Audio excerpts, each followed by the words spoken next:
Dans cette vidéo, on considère le nombre complexe z égale 1 plus i racine de 3.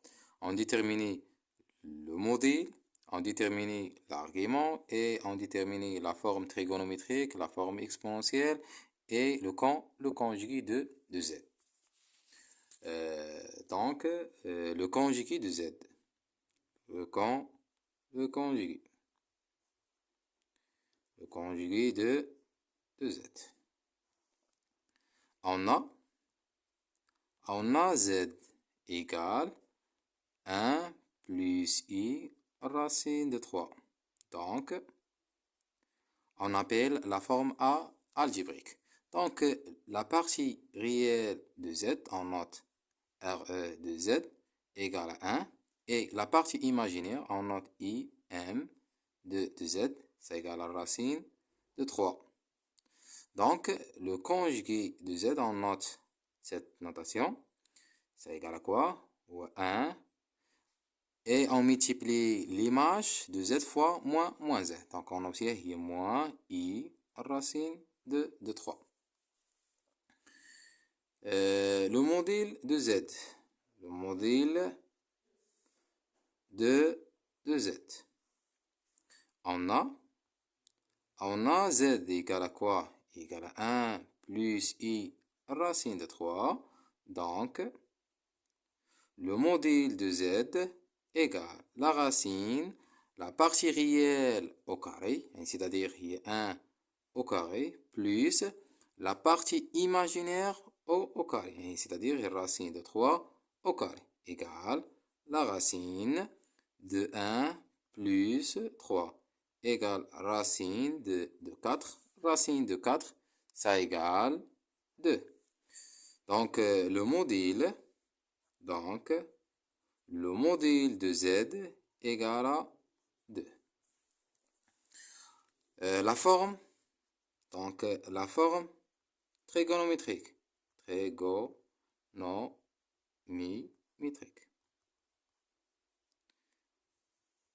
Donc, on a z égale à 1 plus i racine de 3. On factorise par rapport à la valeur de modèle.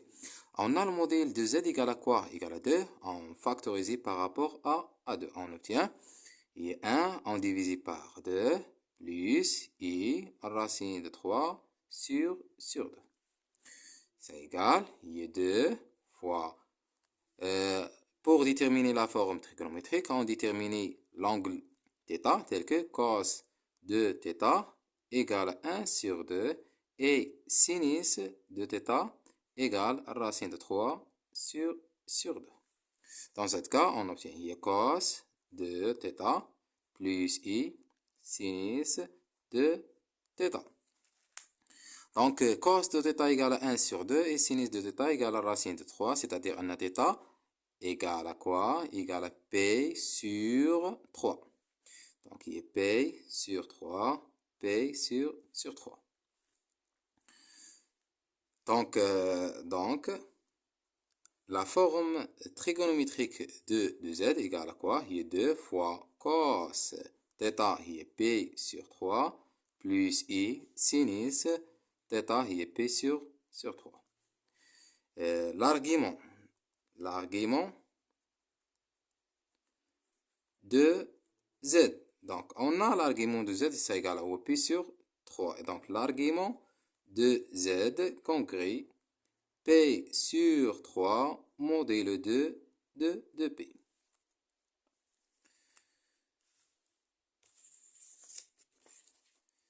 Donc, la forme trigonométrique, le modèle et la forme trigonométrique, l'argument, la forme exponentielle. Donc, la forme exponentielle.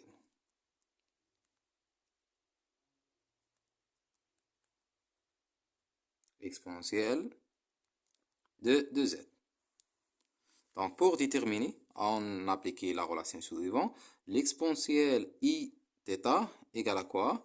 Ou à cos θ plus i sinus θ. Dans ce cas, on a z Donc, la forme algébrique, ça égale à quoi? Il y a 1 plus i racine de 3. La forme exponentielle, il y a 2. Le trigonométrique, il y a 2 facteurs cos θ, il y a p sur 3, plus i sinus p sur 3. Ça égale à quoi? Il y a 2. Donc, la forme exponentielle, donc la forme algébrique, la forme trigonométrique, la forme exponentielle, ça égale, il y a 2 fois l'exponentielle de i fois p sur 3. Donc, le conjugué de z, le modèle de z, et la forme trigonométrique, l'argument de z et la forme exponentielle.